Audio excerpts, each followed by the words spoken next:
De acordo com a teoria psicanalítica da personalidade de Sigmund Freud, a personalidade é composta por 3 elementos.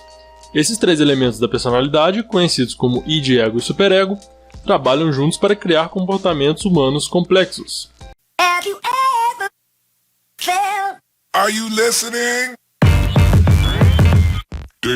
Vamos começar pelo id, até porque ele é o único componente da personalidade que está presente desde o nascimento. Esse aspecto da personalidade é totalmente inconsciente e inclui os comportamentos instintivos e primitivos.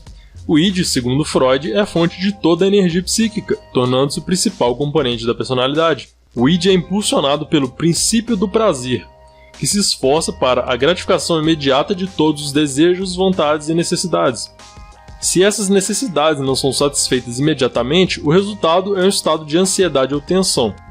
Por exemplo, um aumento da fome ou sede deve produzir uma tentativa imediata de comer ou beber.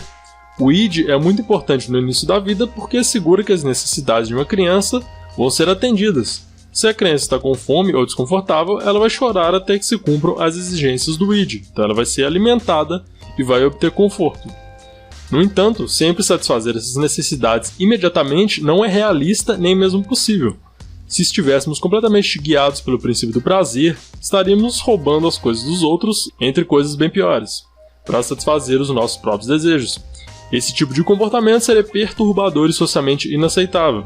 De acordo com Freud, o id tenta resolver a tensão criada pelo princípio do prazer através do processo primário, que envolve a formação de uma imagem mental do objeto desejado como uma forma de satisfazer a necessidade. O ego é o componente da personalidade que é responsável por lidar com a realidade. De acordo com Freud, o ego se desenvolve a partir do id e garante que os impulsos do id possam ser expressos de uma forma aceitável no mundo real. As funções do ego agem tanto no consciente quanto no pré-consciente e no inconsciente. O ego opera com base no princípio da realidade, que se esforça para satisfazer os desejos do id de forma realista e socialmente adequada. O princípio da realidade pesa os custos e benefícios de uma ação antes de decidir agir sobre desistir ou ceder aos impulsos. Em muitos casos, os impulsos do id podem ser satisfeitos através de um processo de gratificação atrasada. O ego acabará por permitir o comportamento, mas apenas no momento e lugar apropriados.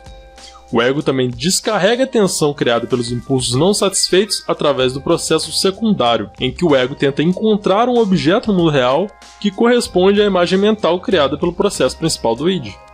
O superego é o último componente da personalidade a se desenvolver. É o aspecto da personalidade que mantém todos os nossos padrões morais internalizados e os ideais que adquirimos dos pais e da sociedade. É como se fosse o nosso senso de certo e errado. O superego fornece diretrizes para fazer julgamentos e, de acordo com Freud, começa a surgir por volta dos 5 anos de idade. Há 2 partes do superego. A primeira, o ego ideal, inclui as regras e normas de bons comportamentos. Esses comportamentos incluem aqueles que são aprovados por figuras de autoridade parental ou outras. Obedecer a essas regras leva a sentimentos de orgulho, valor e realização. A segunda parte é a consciência, que inclui informações sobre as coisas que são vistas como ruins pelos pais e pela sociedade.